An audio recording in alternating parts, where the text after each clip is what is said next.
Hey there. Yeah, I'm hearing a lot from people that to drive a Tesla is not difficult to do. But what's really intimidating is the navigation. You got yourself a 13-inch screen, and that screen is intimidating at best. A lot of people are used to their crappy little windshield mounted navigation systems, or maybe some OEM crappy laggy type of systems that are very difficult to use. Let me show you a little bit about how the Model Y works. And of course, all the Tesla models, the S, X, and 3, all work the same. Okay, well, we're sitting here in the Tesla Model Y, looking at the main screen. So I'm located over at my buddy's house. It's easy, no matter where you are, to navigate someplace. So there's a couple ways you can do it. First way is you go to navigation here, and then you put in the address. So let's say we go to, I don't know, let's pick an obscure place like Salina, Kansas. All right. Here's Salina, Kansas. And of course, like any device you type, it goes ahead and autofills. So let's just pick Salina, Kansas. Now there's no address, so it's going to whine about it. So let's just pick the regional airport, okay, just for fun. And this is how hard it is to navigate. All those red dots there are superchargers. On Red Fox Road for 1.4 miles. So it starts giving us voice commands, turn-by-turn instructions. It's not hard to find. We can use this just like you would any iPad or tablet. You can zoom in, see where the stops are going to be. And in fact, if you have the connectivity package here, you can actually see the traffic along the way. So you notice that in the gorge here, let's see if I can zoom in here a little bit. And you see the red, and you see the red here. That's the traffic that's being reported in real time from the Google Maps. Of course, that's really super handy when you're driving. But for our benefit here in this example, the navigation has told us with the available energy, and we can easily tell the energy here. We're at 150 miles of range. So the car will not let you run out, providing you stop at the preset locations like the superchargers as shown. So let's talk about that. Of course, this being an all-electric car, you need to have fuel for it, and the fuel comes in the form of supercharging, which is high-power electric charging along the route. Typically, these are located right off the highway, not far off from main roads, and the instructions to get there are all contained here in the navigation system. Now, our trip to Salina, Kansas shows us that it's 1,071 miles. It's predicting 19 hours and a few minutes, and that'll allow us to drive. We can leave right this minute. We don't have to plan. We don't have to do anything. But here's what it does for us. The Asheville Supercharger, which is north here, probably I'm guessing about 55 miles, is our first stop. And when we arrive there, this 35% is shown. It will be the range here, or the percentage of this charge in the car here. So let's convert this. I have this set for miles. And it's showing we're going to arrive at 35%. A lot of people have gotten used to 35% or a percentage in the form of their cell phone. So, but with the car here, we can see exactly in percentage. I personally like miles, but let's do percent of energy, okay? And that'll give us a little bit more context of what our arrival charge will look like. So we have 55% here now. We're going to stop at the Asheville Supercharger, and we'll have 35% left. We'll use about 20% to get to Asheville.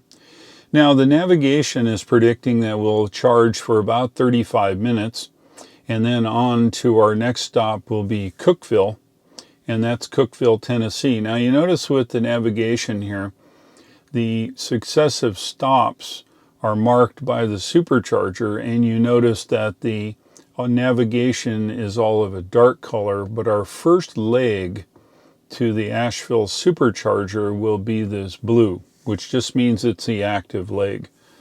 And as we drive to the Asheville and we get charged and we get up on the road and we drive another 200 miles here and we'll charge up here in Cookeville for 45 minutes, and then on through Nashville up to Catawba. Been there many times. That'll be 25 minutes of charge. Then we'll stop in Mount Vernon, and my recent trip to Wyoming took me this same route. And then head on down, and we'll end up getting here to Columbia, Missouri, which is mid-state. And then from Columbia, our next charge will be in Topeka, Kansas, and we'll charge for 25 minutes, and then we'll eventually arrive at the Salina Regional Airport here with 17% energy. So the car's not going to let you run out. Now, if you choose to go a different way, say you're driving down the road and you want to change, the car, like any good Google map, will auto reroute, and then it will also send you to different superchargers. So this box, by just touching the screen here, brings up superchargers. If I click it, you can see all of the red dots show up there, and those are all of the available superchargers. Now, one unique thing on superchargers, you notice this little white grid that shows up against each. That's the number of stalls for charging, and the red indicate they're actually occupied. So if I was going over here to, I don't know, pick one, we'll pick the one here in Cookeville. There's absolutely nobody charging in Cookeville, but Knoxville's showing 4 out of the 8 stalls in use. This is handy should you go into a high populated area and perhaps it's all full. Instead of waiting 10 or 15 minutes, you can just redirect to a different supercharger. The navigation will compensate and keep going. So once we decide our route, this gives an overview, and it shows us the superchargers. We can go ahead and start our route. I'm going to shut off superchargers now. We've set up our route to Salina, Kansas, and I'm going to do begin trip. Now it's going to start talking. It's going to say go here, go there, leave here, go there, and give us the entire route of where we're actually going to go. And it'll show our travel along the way and tell us turn by turn via voice. So we don't ever have to really look at the navigation anymore. The voice will direct us where we need to go. Works out really well. So let's cancel this. Let's just say that we want to go to maybe around the corner. Say, and I can do this either manually or by voice. So here's how the voice works. I push this button, the right scrolly wheel button on the right side of the steering wheel in, and I say the words navigate, and then I'll tell it where. So let's pick a place. Let's pick the Brick Pizza. Okay, that's a pizza place here in Columbus, and let's try it. Navigate to Brick Pizza, Columbus, North Carolina. Drive northwest on Red Fox See, Road. so it's going to miles. tell us here, and it gives us turn-by-turn directions right to it. And if I want more detailed and not just have it, I touch here, and it shows where we turn and those kinds of things. So my buddy lives here on Red Fox, so that's where I'm doing this testing from. But you have this turn-by-turn, and it's strictly voice operated. Let's say you're driving down the road and you say, man, I'd really like to see satellite mode. Enable satellite mode on map. So the voice commands do more than just tell the car what to do. You can control most things here. And you can say a different way. Turn off the satellite mode.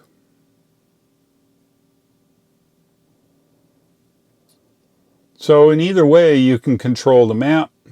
I can say cancel navigation.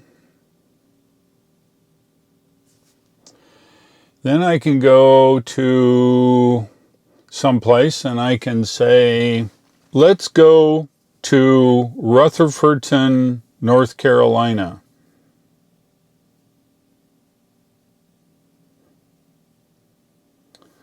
So as you can see, the navigation really is pretty flexible. You can talk to it like you would your friend, and it will show you then the route, and it will tell you turn by turn.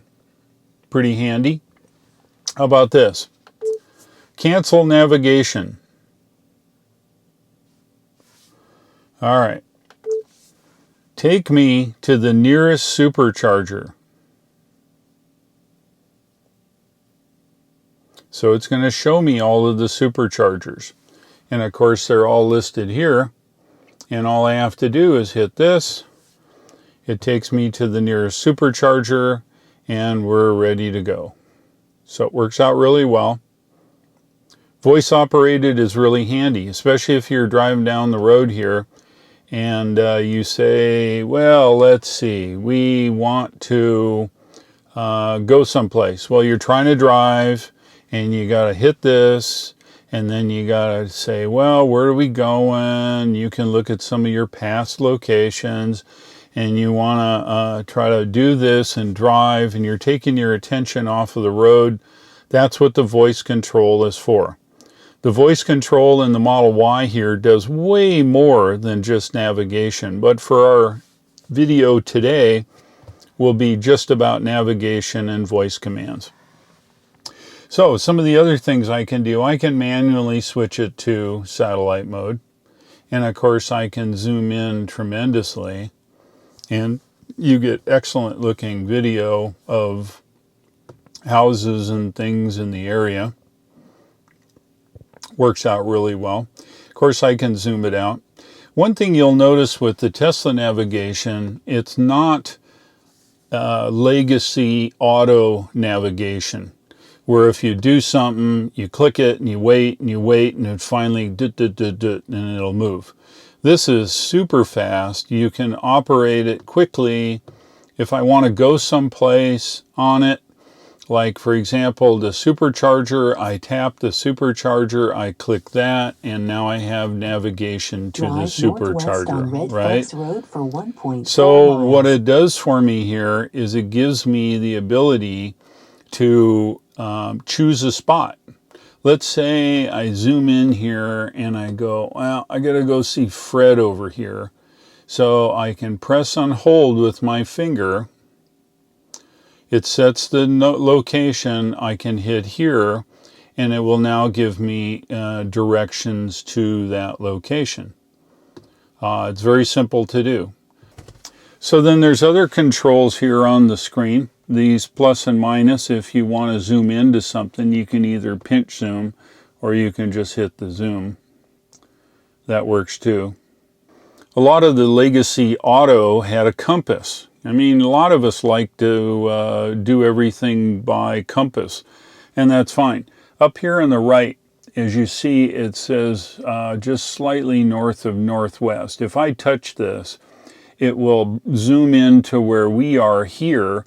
If I press it again, I can set the map to be north only.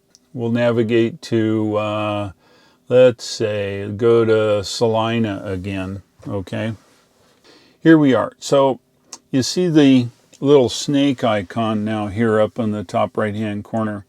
If I look at that, this is showing our complete route to get to Salina. And I can change that here, and of course we orient north. If I go this way, it shows which way the car is actually pointing. If I press it again, it will show us the first section of our trip. What that does for us is as we drive, this section gets smaller and smaller and smaller, but it blows up to the size of the available spot here on the about half on the right side of the screen. So you keep seeing it closer and closer and closer. Now, there's another thing the map does, and you're out on the highway. Once you get up on the highway, the map zooms out, kind of like what it's looking at now. But once you get off and you start below, say, 45 miles an hour, the map will zoom in to look around you, and you can see side streets and turns and things like that. And that's an automatic function of the map. So it makes it easy to see should you want to look at the map. Of course, all the turn-by-turn instructions come out in voice, and I believe it speaks just about any kind of voice in any language. So that works out pretty good. But here's navigation. Let's say they want to cancel that. The biggest thing is being intimidated by looking at the gigantic screen and not knowing what to touch. A lot of things I hear from people through comments is, well, what if I touch something and it does something weird? It's okay. Doesn't hurt anything. It's not going to crash the car. It's not going to do anything strange. If you touch something that's abnormal, you just get a screen, and if something pops up, the little X up here on the top is like no big deal. You just like this on any other device you have. You hit the X and it goes back to where it was. You see an icon like here, the backup camera, you hit it and it shows the backup camera. If you don't want that, you tap it again. If I want to tap the battery, I bring that up. If I want to open the trunk, I press this button. If I want to open the frunk, that's front trunk, I press that button. If I want to open the charge port, I press that button. Yeah, of course, you've probably seen this, and we'll have a video showing all of the details in detail. But how hard is this possibly to do? You want to do something with the lights. You click it. And you say, oh man, it's kind of cloudy and the auto lights aren't on. What do? You press the on button and the headlights come on. You can tell, look, up here, headlights are on. It's not difficult. Don't be afraid of it. You can touch anything. Touch anything you want. And what's it going to do? Nothing. You may turn something on you don't want, but just go back and turn it off if it's not right. Don't be afraid. Very easy. You use this to operate your car. Well, I think that's it today for this video. I appreciate you watching to this point. I know that a lot of these videos may be too much information if you're already a Tesla guy. But if you drive fossil fuel cars and you're looking to buy an electric car like the Tesla, you guys need to know this information, and I'm happy to help you understand this kind of stuff. If for some reason I've missed over something, or you have a question about maybe something, put it down in the comments. I'll be happy to talk about it. So until next time, thank you very much for stopping by and watching the video. I'll look for you again, and take care.